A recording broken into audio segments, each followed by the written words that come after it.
fois monté ba pièce détachée oyo ekopé sa forme ya bus Mercedes capable ya assurer transport en commun.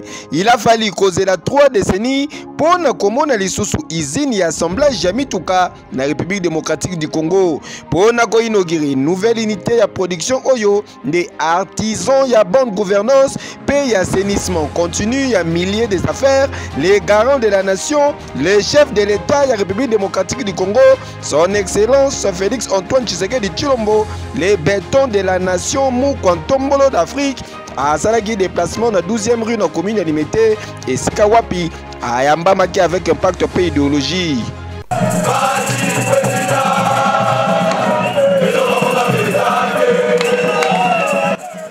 Décidément, ezali véritable révolution ya industrie automobile ya République démocratique du Congo oyo bandi suprême automobile ezali moko ya bafruit ya activation ya modèle ya économie ya République démocratique du Congo ya sika basé sur transformation locale ya ba richesse esengeli boye bake concessionnaire pe distributeur automobile ya ba marque Mercedes oyo azali na mission ya yambo renouvellement ya charroi automobile en commun.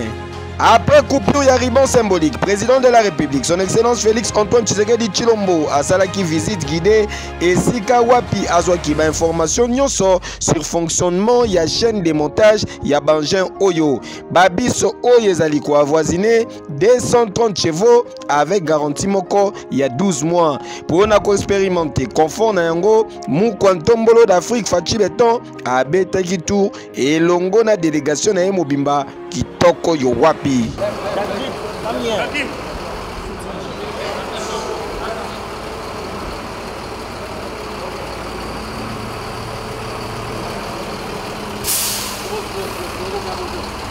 esengeli boyeba lisusu ke implantation ya usine suprême automobile et co-créer misala direct na 500 congolais.